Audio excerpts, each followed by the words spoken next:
अस्सलाम वालेकुम friends, welcome to CSS target institute. आज का जो हमारा डिस्कशन का टॉपिक रहेगा वो है जी episode number 2, MPT CSS screening test. इससे पहले हम एपिसोड 1 कवर कर चुके हैं जिसके अंदर हम बता चुके हैं कि CSS क्या होता है, PMS क्या होता है, इसकी एज, क्वालिफिकेशन, कौन सी डिग्री बेस्ट है। ये सारी डिटेल्स अगर आपने देखनी है तो आप एपिसोड 1 लाजमी देखें।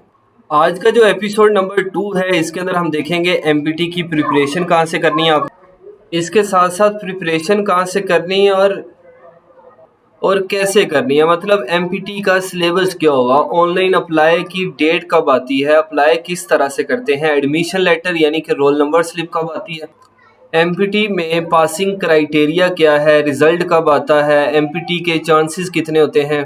इन सारे टॉपिक्स पे बात करेंगे आज हम। अगर आप ऑनलाइन अप्लाई करते हुए आपसे कोई मिस्टेक हो जाए या FPSC federal public service commission आपका रिजल्ट रोक ले तो फिर क्या करना होता है। सबसे पहले तो ये है कि जो MPT का टेस्ट होता है वो 200 मार्क्स का होता है और 200 मार्क्स में से आपने सिर्फ और सिर्फ 66 मार्क्स गेन करने होते हैं। मतलब 200 MCQs होते हैं, ये स्क्रीनिंग टेस्ट होता है, ये आपको लाजमी पास करना होता है। अगर आप ये स्क्रीनिंग टेस्ट पास नहीं करते तो आप रिटन का एग्ज़ाम नहीं दे सकते। ये जो CSS का स्क्रीनिंग टेस्ट होता है जिसे हम MPT बोलते हैं, MPT means MCQs preliminary test. ये आपका एग्ज़ाम हर साल होता है। अमूमन इसकी जो अप्लाई की डेट होती है वो अगस्त ही होता ही है। अगर फॉर एग्ज़ाम्पल आप ये 66 मार्क्स भी गेन नहीं कर पाते, इट मीन्स आप रिटन का एग्ज़ाम नहीं दे सकते। इसको होता है ये कि इसकी जो एडवर्टाइजमेंट आती है सबसे पहले डॉन न्यूज़पेपर के अंदर आती है, उसके बाद इसकी वेबसाइट पे अपडेट कर दिया जाता है। डिस्क्रिप्शन के अंदर आपको हमारे व्हाट्सएप चैनल का लिंक मिलेगा और वहाँ पे आपको सबसे पहले बता दिया जाता है कि अप्लाई किस तरह करना है। एडवर्टाइजमेंट आ चुकी है और कंप्लीट डिटेल्स बताई जाती है। नेक्स्ट पॉइंट है जी valid only for same year. आपने एक दफ़ा MPT दे दिया, उसके बाद आपने कहा जी मैंने रिटर्न नहीं देना, आप MPT पास हो गए, आप रिटर्न नहीं देते। नेक्स्ट ईयर जब आपने अप्लाई करना है तो आपको MPT अगेन देना पड़ेगा। जो एक दफ़ा आप स्क्रीनिंग टेस्ट देते हैं वो सिर्फ उसी साल के लिए वैलिड होता है, उसके बाद वो ख़त्म हो जाता है। नंबर ऑफ़ चांसेस की बात करें तो आपके पास जो चांसेस होते हैं वो अनलिमिटेड होते हैं। अगर आपने एपिसोड 1 देखा है उसके अंदर मैंने आपको एज लिमिट बताई है। अगर आप उस एज लिमिट में फॉल करते हैं it means you have unlimited chances. जैसा कि एपिसोड 1 के अंदर बताया था, एजुकेशन ग्रेजुएशन रिक्वायर्ड होती है आपकी। MPT के लिए सिर्फ और सिर्फ ऑनलाइन अप्लाई होता है, किसी तरह की कोई भी हार्ड कॉपी भेजने की ज़रूरत नहीं होती। जब आप MPT में अप्लाई कर लेते हैं, अगर आपसे कोई भी मिस्टेक हो गई है वो एडिटेबल नहीं होती, वो मॉडिफाई नहीं होती। तो सवाल ये है कि इसका सलूशन क्या है। जी ऑनलाइन अप्लाई करते हुए हमसे कोई ना कोई गलती हो गई है, अब इसका सलूशन क्या है। इसका सलूशन सिर्फ और सिर्फ एक ही है। आप FPSC को एक ईमेल करेंगे, उस ईमेल के अंदर आप लिखेंगे कि आप MPT जो भी साल होगा वो मेंशन कर देंगे कि MPT CSS 2025, MPT CSS 2026, MPT CSS 2027। आपने अपना ID कार्ड मेंशन करना होता है, आपका जो भी इशू है वो मेंशन करना होता है, उसका पॉसिबल हो तो स्क्रीनशॉट भी ऐड कर दें। तो वो फिर आपको जो भी रिप्लाई करेंगे फिर आपने उस रिप्लाई का जो आंसर करना होता है, उन्होंने लिखा होता है किस तरह करना होता है, वो आपने सारा एक पेज लेना होता है। उस पर अपना इशू, अपना ID कार्ड नंबर, अपना यूज़र नेम, पासवर्ड और आपने अपना जो भी मेन एग्ज़ाम है यानी कि MPT CSS आगे जो भी ईयर है वो मेंशन करके उन्हें बाय करियर TCS करवाना होता है। खैर पहले ईमेल करनी होती है। ईमेल जब जैसे मैंने बताया वैसे करने के बाद आपको जो भी रिस्पॉन्स आता है फिर आपने उसका रिस्पॉन्स करना होता है, तो आपका इशू रिजॉल्व हो जाता है।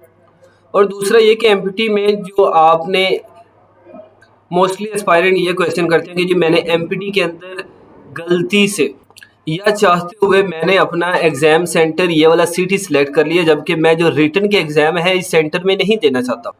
तो उनके लिए अर्ज़ ये है कि जब आप रिटन के लिए अगेन अप्लाई करते हैं तो तब आप अपना एग्ज़ाम सेंटर चेंज कर सकते हैं और आपसे जितनी भी MPT में अप्लाई करते हुए गलतियां हुई थी वो आप रिटर्न में ठीक कर सकते हैं।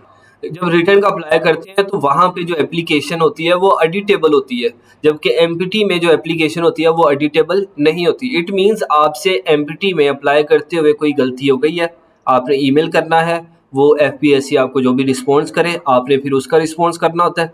और जब रिटर्न के लिए अप्लाई करते हैं तो आपकी वही एप्लीकेशन दोबारा ओपन हो जाती है, आप उसको एडिट करते हो और उसमें मज़ीद चीज़ें सेलेक्ट करके अप्लाई करते हो। अप्लाई करने का तरीका जो है ऑनलाइन अप्लाई करने का, वो जिस दिन एडवर्टाइजमेंट आती है उसी दिन उसी रात हमारे यूट्यूब चैनल पे एक प्रॉपर वीडियो अपलोड कर दी जाती है कि हाँ अप्लाई किस तरह से करना है। इसके बाद एमपीटी का आपको सिलेबस पता है, जैसा कि मैंने आपको बताया कि टोटल मार्क्स जो होते हैं वो 200 होते हैं। और मार्क्स की डिवीजन कैसे होती है, सबसे पहले 20 मार्क्स की इस्लामिक स्टडी आती है। अगर आप नॉन मुस्लिम हैं तो आपके पास ऑप्शन होता है कि आप इस्लामिक स्टडी चूज कर लें या एथिक्स को चूज कर लें या सिविक्स को चूज कर लें, ठीक है। तो आप इस्लामिक स्टडी भी चूज करते हैं तो आपको मना नहीं किया जाता, लेकिन जो मुस्लिम है उनके लिए सिर्फ और सिर्फ इस्लामिक स्टडी होती है। इसके बाद 20 नंबर की आपको उर्दू आती है, उर्दू की ग्रामर लाजमी पूछी जाती है इसके अंदर, और कुछ जुमले होते हैं उनकी आपने इंग्लिश के अंदर ट्रांसलेशन करनी होती है, ठीक है। जैसे ज़रबुल इमसाल, जिसे हम इंग्लिश में इडियम्स या फ्रेजेस वगैरह कहते हैं। इसके बाद इंग्लिश आती है 50 मार्क्स की। 50 मार्क्स के एमसीक्यूज इंग्लिश के आते हैं, वोकैबुलरी होती है, ग्रामर होती है, कंप्रीहेंशन होती है। कंप्रीहेंशन लाजमी होती है 5 मार्क्स की, ठीक है। तो वोकैब होती है, सिनोनिम्स होते हैं, एंटीनिम्स होते हैं, प्रोवर्ब कंप्लीशन होता है, इडियम्स, फ्रेजेस, यानी कि इंग्लिश की जितनी भी ग्रामर है उसमें 50 मार्क्स जो है वो इंग्लिश के एमसीक्यूज आते हैं। एमपीटी के अंदर जो सबसे मेजर पोर्शन है वो है जी मैथ का। नंबर 4 पे देखें लिखा हुआ है general ability including basic arithmetic SSC level. ये यहाँ पे एसएससी लेवल लिखा तो हुआ है लेकिन ये एसएससी लेवल होता नहीं है। जैसा कि आप जानते हैं कि जो एमपीटी का एग्जाम है हर साल टफ से टफ होता जा रहा है। लाइक जब फर्स्ट टाइम हुआ था तो बहुत सिंपल पेपर था, लेकिन जैसे ही नेक्स्ट ईयर हुआ तो थोड़ा सा पेपर टफ हो गया, उसके बाद नेक्स्ट ईयर पेपर और टफ हो गया। इसी तरह जैसे जैसे साल गुजरते जाएंगे एमपीटी टफ होता जाएगा आपके लिए। तो मैथ का पोर्शन जिसे हम जनरल एबिलिटी कहते हैं ये 60 मार्क्स का आता है और ये बड़ी ज़्यादा अहमियत रखता है।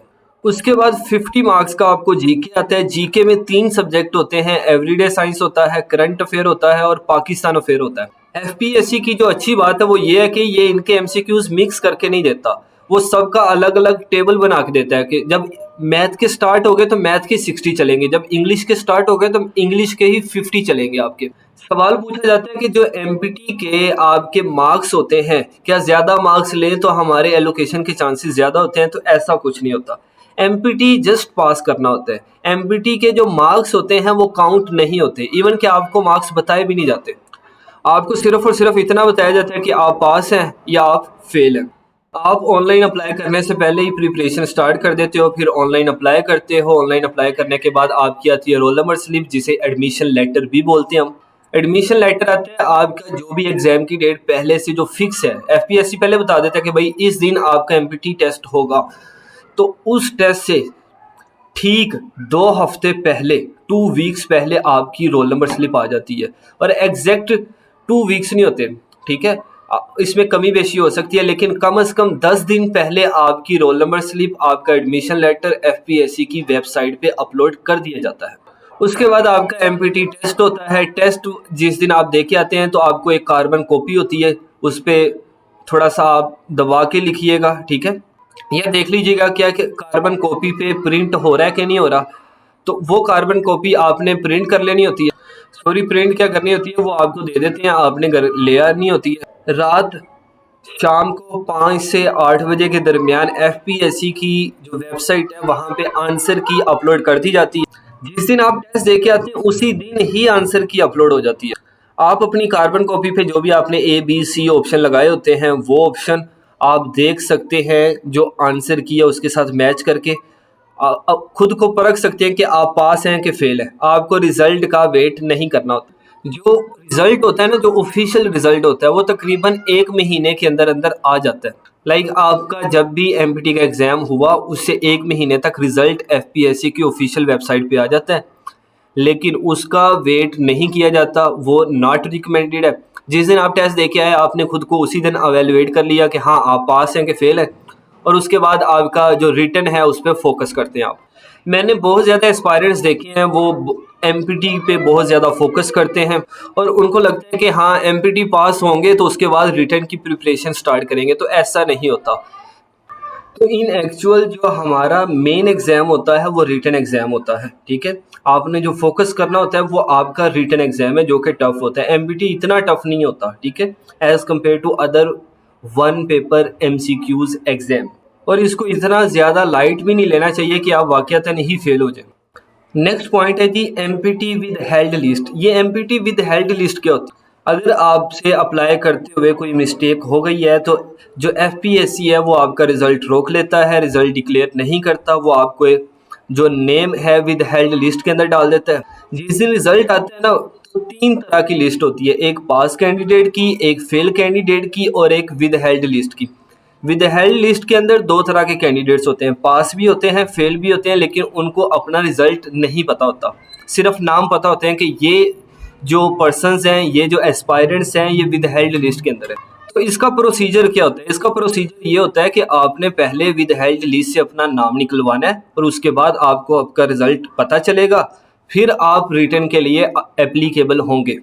जिस दिन आपका रिजल्ट आता है, रिजल्ट आने के ठीक विद इन अ वीक, 1 हफ्ते के अंदर अंदर आपने एफपीएससी को रिस्पॉन्स करना होता है। आपने एक A4 वाइड पेज लेना होता है, उस पर आपने अपनी एप्लीकेशन लिखनी होती है, जो भी आपका इशू है जिसकी वजह से रिजेक्ट हुआ है आपका, या आपका जो नेम है वो विद हेल्ड लिस्ट में चला गया। आप अपना जो भी इशू लिखेंगे उस इशू पे आपने अपना CNIC लाजमी मेंशन करना है, MPT CSS जो भी ईयर है वो लाजमी मेंशन करना है आपने।